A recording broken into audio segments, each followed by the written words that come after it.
O dia do julgamento marcado. O dia final do teste chegou. Aqueles que estavam para ser julgados sabiam que isso aconteceria em algum momento nos próximos 5 anos, porque os primeiros 5 anos haviam passado. Ninguém imaginava que seria tão cedo. O dia começou como qualquer outro, mas terminou de modo muito diferente. Tarde da noite, os guardas reais de Afabel levaram 200 formandos embora. O êxodo secreto deles se deu enquanto os outros endelitas dormiam. Aqueles 200 jovens cidadãos foram conduzidos através de uma passagem secreta. Era um túnel profundo que passava por baixo do rio Adonga. Quando haviam atravessado o canal, viajaram por mais 2 dias através de um deserto estéril. Durante a jornada, o chefe dos guardas supriu cada um das necessidades deles através de seu estoque de alimento, água e suprimentos. Os guardas eram gentis, porém reservados. Toda a energia deles estava concentrada na tarefa à sua frente. Embora respondessem a algumas perguntas, os endelitas fizeram outras que não lhes era permitido responder. A resposta padrão a essas perguntas era: tudo será conhecido em breve. Isto apenas aumentava a curiosidade dos viajantes. Eles quase não perceberam o desconforto da terra desértica ao pernoitarem no caminho para a tão esperada grande cidade. Quando o terceiro dia amanheceu, eles atingiram o topo de uma montanha e ali, com a silhueta desenhada pelo sol da manhã, estava a majestosa cidade. Afabel era ainda mais magnífica do que qualquer um deles poderia imaginar. Quando se aproximaram da cidade, a revelação da sua magnificência aumentou e expandiu-se ainda mais. Até mesmo vista da planície, ficava aparente que a cidade não tinha comparação. Endel era mínima em comparação com os limites da cidade. Ao entrarem na parte central da cidade, eles descobriram que em Afabel tudo era vibrante e vivo. Era um lugar tão mágico que os pássaros não apenas cantavam, como também tinham o dom da linguagem. São canções maravilhosas e melódicas, interpretavam a beleza que viam e serviam para magnificar ainda mais a glória da cidade. Isso não foi de todo uma surpresa para os endelitas, que haviam ouvido os cavalos dos chefes da guarda falarem. Aqueles animais nobres não apenas falavam entre si, como conversavam com seus condutores também. Era óbvio que havia um relacionamento afetivo entre aqueles cavalos e seus condutores. Agora estava claro que as criaturas dentro de Afabel haviam sido dotadas com o dom da fala e com a capacidade de sentir afeição e alegria. Em cada direção para onde os endelitas se voltavam, eles contemplavam visões de tirar o fôlego. Ficaram encantados com o assombro que era Afabel. O próprio ar era revigorante. Ele acrescentava tanta clareza mental quanto força aos seus corpos cansados pela viagem. A água que fluía por toda a cidade os intrigava.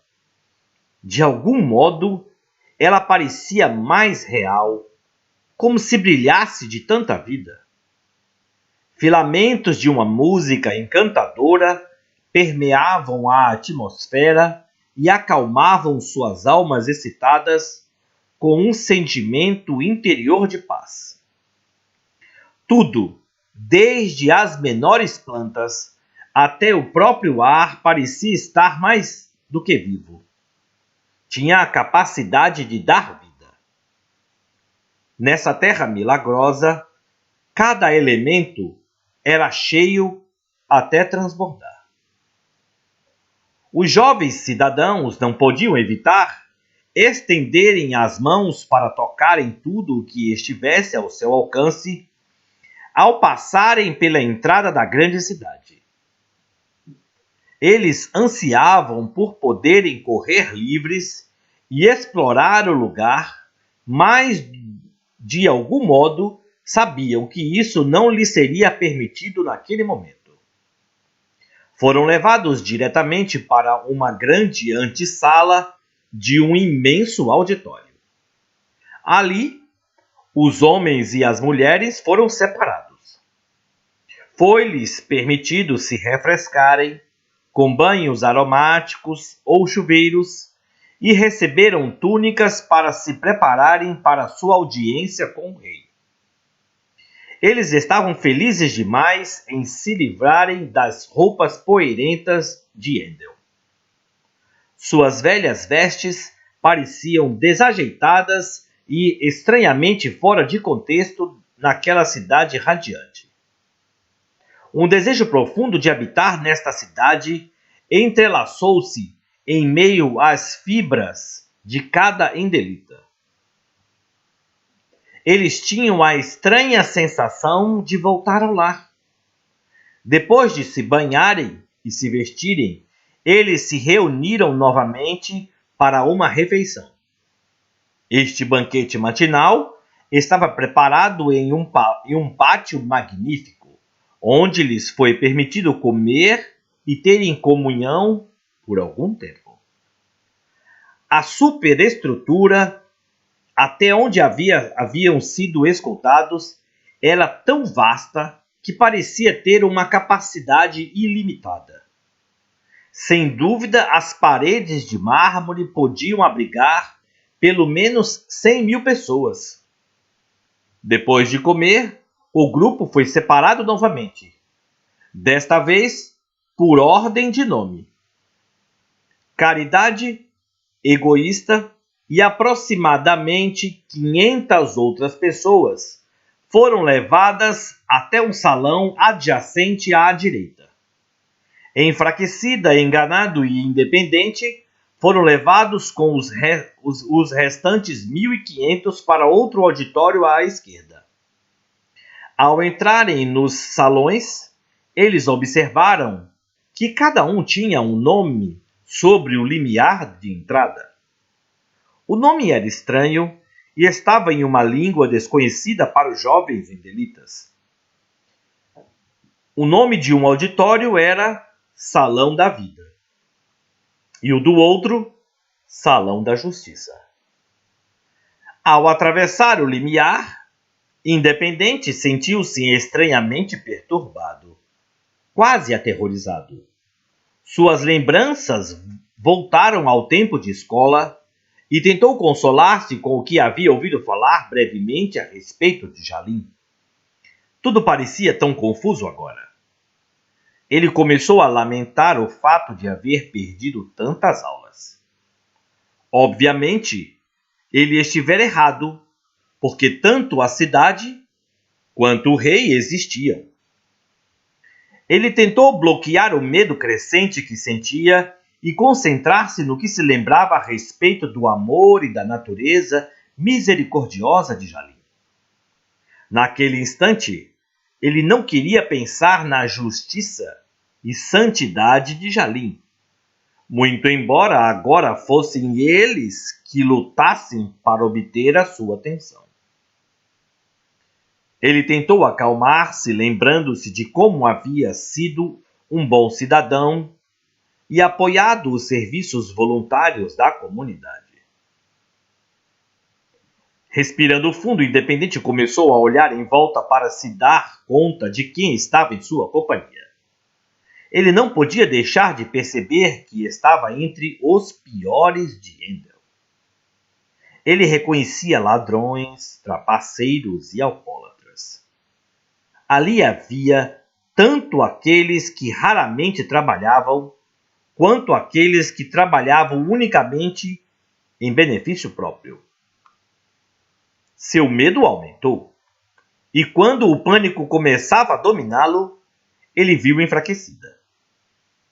Ele fechou os olhos e soltou um gemido de alívio. Ele lembrou-se dela imediatamente como uma das seguidoras mais entusiasmadas e sinceras de Jalim, de sua turma.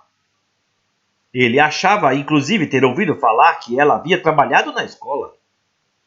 Se ela estivesse naquele salão com ele, provavelmente as coisas acabariam beneficiando-o.